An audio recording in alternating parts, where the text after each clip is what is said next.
Welcome back to the deep dive.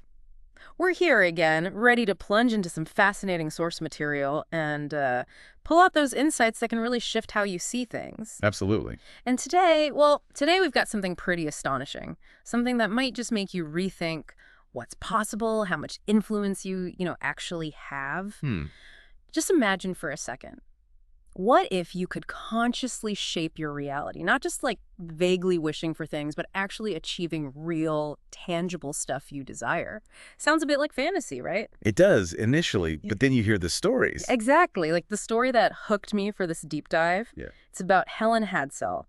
This woman, back in 1964, won a $50,000 World's Fair house. $50,000 in 1964 money, mind you. That was enormous. Enormous. And she beat, what, over a million other entries? 1.1 million, yeah. Just incredible odds. And it wasn't a one-off fluke. Her son, Chris, he won a diamond ring, a trip to New York, a whole wardrobe by designing jewelry, get this, out of sheet music and beans. Sheet music and beans. You can't make this stuff up. It really grabs your attention. Doesn't it? If that doesn't make you curious, I don't know what will. Well, it's a fantastic way into understanding Helen Hadsell. She was often called the woman who wins every contest she enters. And she laid out her whole philosophy in her book, The Name It and Claim It Game. Also known as Winspiration for Wishcraft. That's the one. And it's basically her blueprint for, well, some call it manifestation. For her, it felt more like a specific, almost scientific, learnable method. Right. A method, Yeah. not just luck. Yeah. So our mission today, our deep dive, is to sift through her book excerpts, newspaper articles, all this info we've gathered. A real tapestry of sources. Exactly. We want to give you that shortcut, pull out the key insights into her background, her family's, frankly, unbelievable winning streak, It really is legendary. the core ideas behind her method, and the practical steps, how she actually did it. Because it feels like it's about way more than just luck. It's a belief system in action. Definitely. A very deliberate approach. Okay, so let's start with the woman herself. Who was Helen Hadsell, this winning sage? What was she like? Well, she was certainly more than just a lucky contestant. She actually identified as a metapsychologist. Metapsychologist. Okay, what does that mean? It really hints at how deep she went.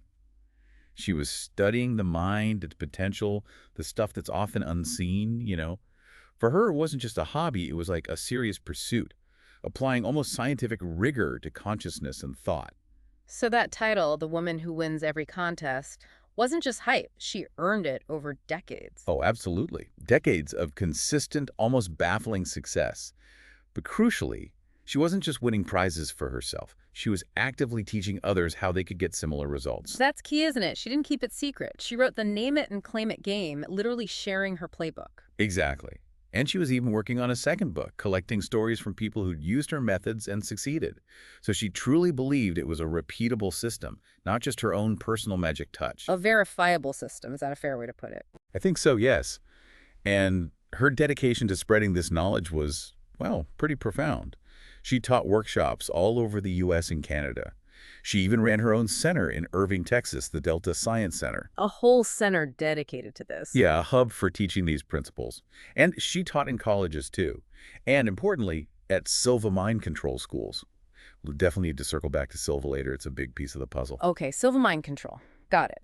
So her teaching wasn't just fringe seminars, it had some mainstream reach. It did. Mm. And it showed her conviction that these abilities weren't just something you're born with. They could be trained, developed. And it wasn't just about winning contests either, Ray. She got broader recognition. Yes. In 1972, Dallas named her one of its 10 outstanding women contributing to community interests.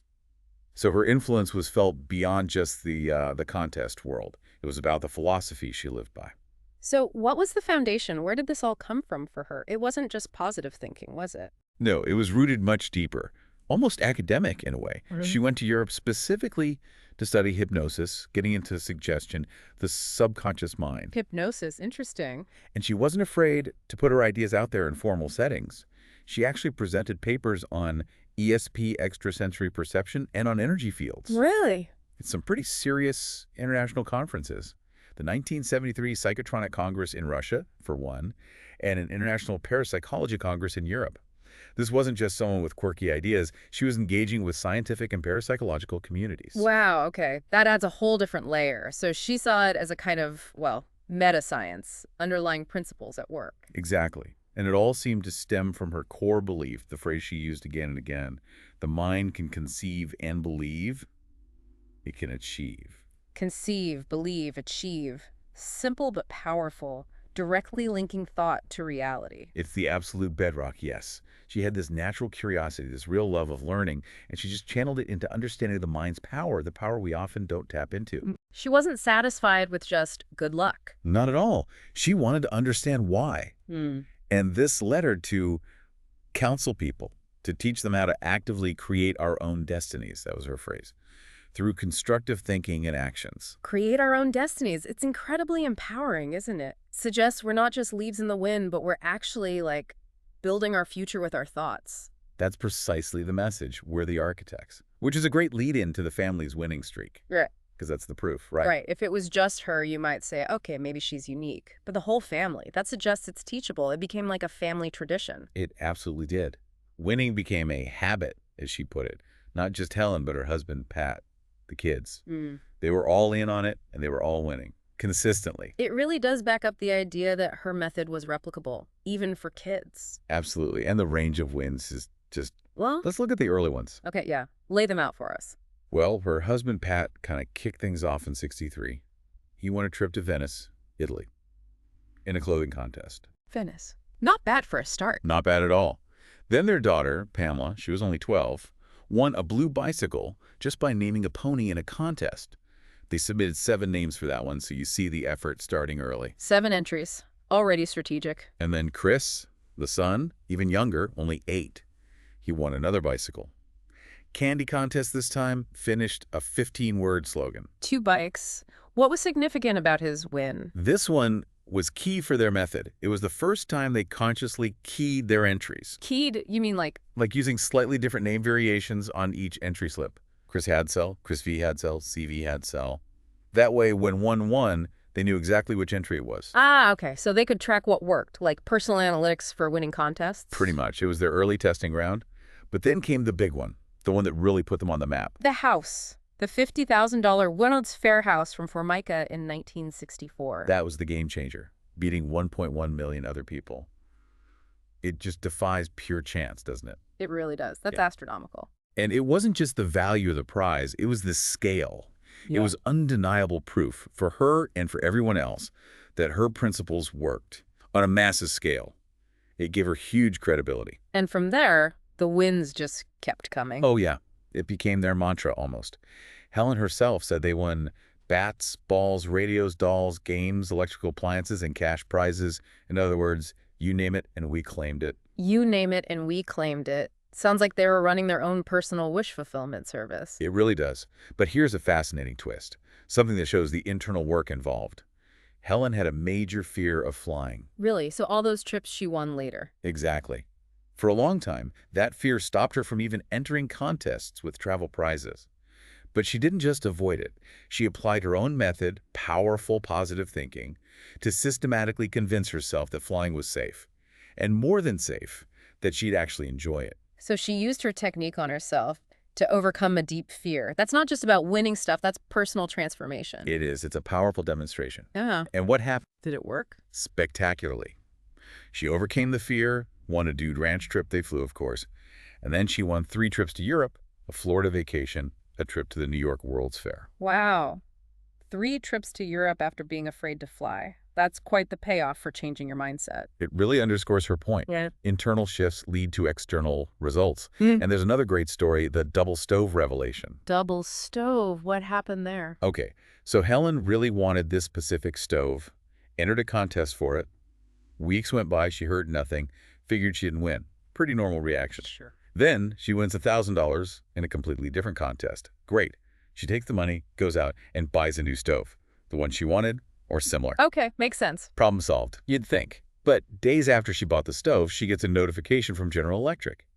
She had won the GE stove from the original contest. No way. So she ended up with 2 stoves. Effectively, yes. And for Helen, this was a huge lesson about delay in results. Delay in results. Meaning, sometimes the universe, or cosmic law as she called it, is working on your request, but maybe on a slightly different schedule. Your job is to keep holding that positive, expectant energy, that belief, even when you don't see immediate proof. Don't let the apparent delay create doubt. So Maintain the faith, even if it looks like it's not happening. That's tough. It is tough. Yeah. But she saw it as crucial. And the kids kept winning too, right? Not just bikes. Right. Her teenage son won a trip to Europe, an essay contest, so that required real skill, not just luck. Definitely shows the method's breadth. But the story of her other son, Chris, when he was maybe 12 to 14, that one's really something. The sheet music and beans one? That's the one. He had a very specific wish list. Diamond ring, trip to New York, new wardrobe, gold watch, cash. Ambitious. Very. So he enters with jewelry made from sheet music and beans. What did he call it? Lindy Star Go-Go, isn't that great? Lindy Star Go-Go. Okay. So how did the judges react to that? They were so intrigued, maybe confused, they actually called the house. They needed to know if Chris was a boy or a girl. Why did that matter? Because they already had another winner named Mike. And if Chris was a girl, they'd have 2 female winners for the top prizes, which apparently was an issue for them at the time. Ah, okay, sir. So Helen had this really strong hunch she needed to stay home that day. Didn't know why, just felt it. And sure enough, the call comes, Chris is there, confirms he's a boy, and boom, he wins. Wow, following the hunch paid off. She really believed in those, didn't she? Absolutely. We'll get more into hunches later. And the winning didn't stop there. Her grandson won an art award. A reader of her book won a car and $25,000 after applying the methods. It really shows the ripple effect. It wasn't just a had-sell family secret. No, she wanted everyone to know it was possible. There's Yeah. one more quick story here. She was in an audience once, saw a woman who really wanted to win a refrigerator being given away. Helen, even though they weren't together, mentally focused on the woman, visualized her winning, set her positive energy. The woman won the refrigerator. For Helen, it proved that doubt is the killer. Doubt nullifies winning, she said. You project doubt, you cancel out the positive energy. Doubt nullifies winning. Okay, that's a perfect bridge. Let's get into part 3. Unpacking the name it and claim it method. The core philosophy. Let's really unpack this. The foundation seems to be, the truly successful person is the positive thinking one. Simple, but how does she make it actionable? Right, it's the absolute core, and she broke it down with really potent affirmations, not just fluffy sayings, but tools to rewire your thinking, like, you are what you think. You are what you think. She believed this literally. If you constantly think, I can't win, your subconscious looks for proof of that and kind of steers you towards situations that confirm it. But if you hammer in positive thoughts, You rewire the brain. that was the idea. Make yourself receptive to opportunities, solutions, the win itself. Other key ones were think it, do it, become it, and thoughts become things. Conceive it, believe it, achieve it. Conceive it, believe it, achieve it. We heard that one earlier. And she even had a more spiritual one. What God has done for others, he now does for me and more. The point wasn't just chanting them. It was about deep internalization, feeling them, believing them. And she was practical about it too, telling people to actively catch and replace negative self-talk. Exactly. That internal editor that says, not me. She said you have to consciously switch it to, why not me? The I can't immediately becomes I can. It's about seizing control of that inner dialogue. Interrupting the negative loop. Yes. Her conviction was firm. Negative thoughts cannot affect me in any way. Positive thoughts bring me benefits and advantages I desire. It puts the power squarely back in your hands. Your internal state dictates your external experience. Okay, and a massive part of creating that internal state was visualization, right? She talked about painting a mental picture. Huge. Absolutely huge. But it wasn't just seeing the prize like a photo in your head. More than that. Much more. She taught people to see yourself already having and enjoying the prize. Imagine using it, touching it, how it smells, how it feels. Crucially, how it changes your life. Feel the joy, the satisfaction, the shift in your lifestyle. So embodying the feeling of having it now. Exactly. That emotional engagement, that's what gives the goal energy. That's the fuel for manifestation in her view. You're not just wishing, you're creating the energetic blueprint. Which leads right into energy and manifestation, this cosmic law she mentioned, giving entries energy that it will be the winner. What was this law? She saw it as a fundamental principle of the universe, like gravity. It wasn't magic, more like physics of consciousness. The law basically states, if you hold a clear intention, infuse it with strong positive energy and belief, and persist without doubt, the universe has to bring it about eventually. So persistence is key. Crucial. Her famous line, hang in there long enough and strong enough and you will get it. This directly counters that urge to give up when you don't see instant results. Which relates back to the delay in results idea from the stove story. Precisely. She believed there are no failures, only delays in results. The speed just depends on the focus, the energy, the lack of resistance or doubt you're putting out there, not seeing it yet. Maybe amp up the positive focus or look for hidden doubts. But doubt is such a common human thing. Skepticism, setbacks. How did she suggest people handle that constant internal battle? It's tough to stay positive all the time. She was very realistic about that. She knew doubt was the big obstacle. Her insight was, you can only think of one thing at a time. Okay. Meaning? Meaning, if your mind is occupied with worry or doubt, there's literally no room for the positive, constructive thought needed to manifest. Your mental real estate is taken up by the negative. It cancels out the positive intention. So you have to actively kick the doubt out. And she had a tool for that, didn't she? The rubber band. Ah, yes, the famous rubber band technique. Sounds a bit quirky, but it's classic behavioral conditioning. So you wear a rubber band? On your wrist, yeah. And anytime you catch yourself thinking a negative thought about your goal, about yourself, anything, or even if you hear someone else being negative and find yourself agreeing, SNAP, Ouch. a little physical sting. Hmm. It acts as a pattern. Interrupt. It makes you instantly aware of the negative thought, breaks the cycle, and gives you that split second to consciously choose a positive replacement. It's about training your awareness. Taking active control of your mental chatter. She was also big on language, wasn't she? Correcting someone from dying to ask to interested in asking. Yes, she saw words as incredibly powerful, the direct expression of thoughts. She lived by that quote, watch your thoughts, they become words. Words become actions. Actions become habits. Habits become character. Character becomes destiny. It shows how every little choice, even word choice, matters in shaping your reality, according to her. Absolutely. Right. It reinforces that we are in control, or can be, and shouldn't let external negativity seep in and derail our own constructive thinking. Self-mastery of thought was paramount. Okay, and then there are the hunches. It seems almost mystical compared to the discipline of positive thinking. She called them the handiest things. It is fascinating, isn't it? Yeah. She had immense faith in intuition. When you have a hunch, and it makes sense, follow it. It pays off 10 out of 10 times, she said. 10 out of 10, that's confidence. It suggests that when you're aligned, when you're in that positive, expectant state, you tap into a deeper knowing. It's not random impulse, it's like guidance bubbling up. For her, those hunches were the cosmic law giving you a nudge. A nudge from the universe. Okay, let's transition to part 4. Because this wasn't all just Helen's original ideas. The Silva mind control connection seems vital. She called the course the best investment I have ever made. That's high praise. Extremely high praise. And Silva Mind Control gave her a framework, techniques, and deeper understanding. The course teaches very practical things. Controlling habits, managing weight, improving sleep without drugs, using mental imagery for better health, memory, intuition, productivity, even pain control. Pain control. Okay. Yeah, we'll come back to that with her own story. Essentially, Silva Method positions the mind as this incredibly powerful tool for mastering yourself and influencing your life, maybe more than most people ever realize. And how does it work? It's not just affirmations, right? Something about brainwaves. Right. It involves learning to voluntarily alter your brainwave patterns, specifically shifting into the alpha state. Alpha waves. Okay, break that down for us. Think of brainwaves like gears in a car. Beta is our normal waking state, busy thinking. Delta is deep sleep. Alpha is a slower frequency, the state you get into during light meditation, deep relaxation, just before sleep.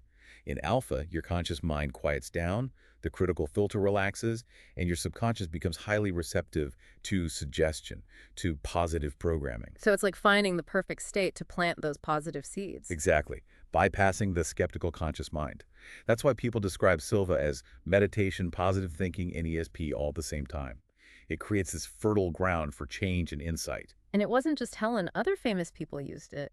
Yeah, apparently Richard Bach, who wrote Jonathan Livingston Seagull, was a graduate.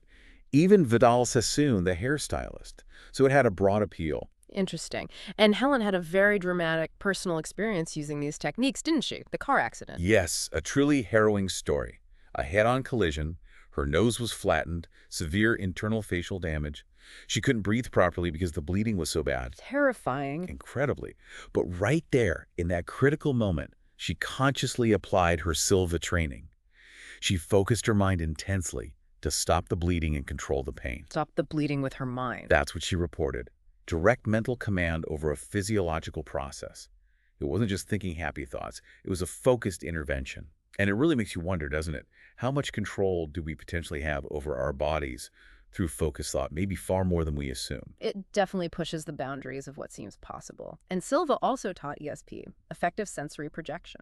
Yes. And Helen claimed profound personal experiences with this. Seeing into another dimension, perceiving things, communicating beyond the normal senses. This is where it gets quite metaphysical. For sure. And she talked about thought forms. What are those? She described them as energetic constructs created by sustained thought and emotion, especially negative or obsessive ones, or by lonely people, like little clouds of energy that could hang around and exert an influence.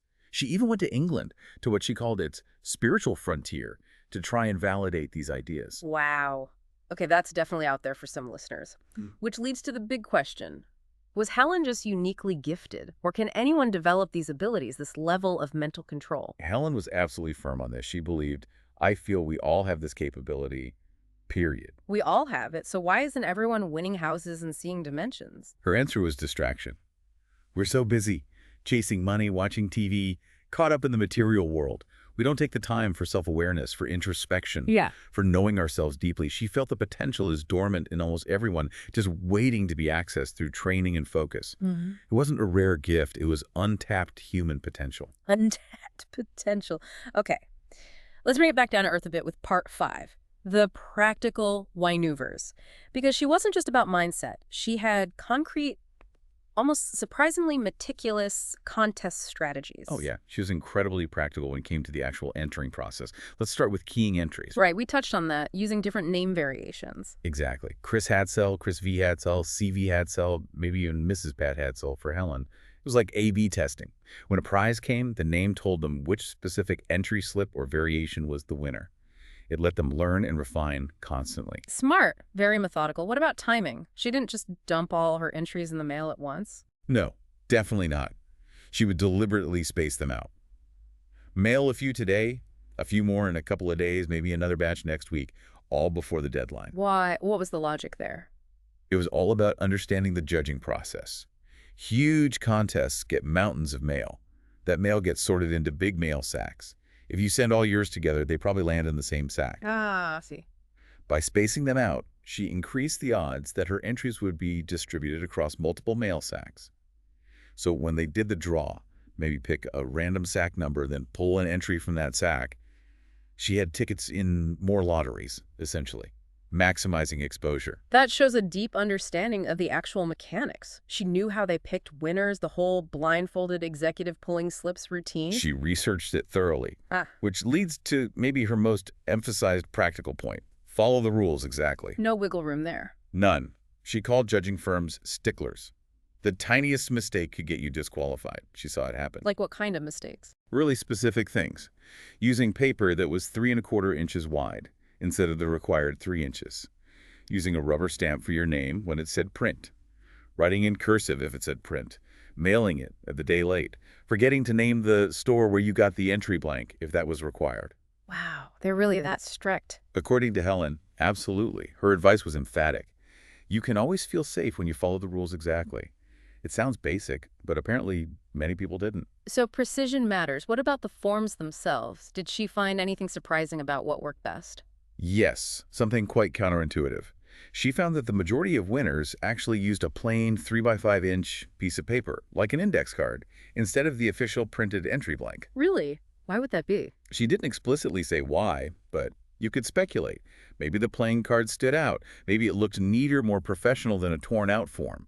Also, she noted only a small number of winning entries actually included the required box top or wrapper. Even if the rules asked for it. Apparently so, based on her observations of winning entries she saw or heard about. It suggests the core entry, the clarity, maybe the energy, mattered more than ticking every single material box, though she still advised following rules precisely. It's a bit contradictory, but interesting. It is. Plain 3x5 cards. Right. And envelopes. Any tips there? She recommended the standard #10 business envelope, the longer one 418 by 9, 12 inches. Why that size? Same logic as spacing out entries.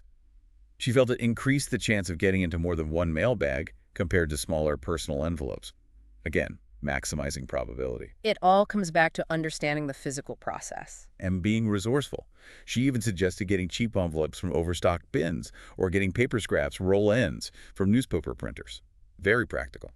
Okay, last practical point, taxes. Winning big prizes means Uncle Sam comes calling, right? Absolutely. Helen was very straightforward about this. Contest winnings minus legitimate expenses you might incur are treated as ordinary income. You have to report it and pay taxes. No escaping that. No. But her advice, totally in line with her philosophy. Don't begrudge paying your taxes. 75% of something is better than 100% of nothing. Huh. Good point. Keep the positive mindset even when paying taxes. Exactly. Don't let the obligation turn into a negative block. It's part of the abundance. Okay. So, wrapping this deep dive up, we've explored the incredible life and methods of Helen Hadsell. It's this amazing blend of profound belief in positive thought, the power of visualization, relentless energy, and persistence. Combined with surprisingly meticulous practical strategies. The maneuvers, it wasn't just wishing. It was focused belief paired with intelligent action. Right. And for you listening, we hope this dive has given you a real shortcut to understanding this unique approach. Because these principles Helen lived by belief, visualization, persistence, positive energy, they're not just about winning contests. Not at all. They apply everywhere. Your career, your relationships, your health, your finances. It's really about seeing yourself not just as reacting to life, but as actively creating your experience through your internal state. That really is the core takeaway. If Helen was right, if you are what you think, and your thoughts do become things, well, the question for you today is, what will you conceive, believe, and achieve? What small shift in your thinking, starting right now, could unlock your next big win, whatever that win means for you? It makes you wonder, doesn't it? Could the biggest thing holding you back be your own thoughts? And could your greatest power be right there inside your own mind? Something to definitely reflect on. Helen Hadsell certainly gave us a compelling case for it. Absolutely. Think about that. Thanks for joining us on the deep dive. We'll catch you next time for another exploration.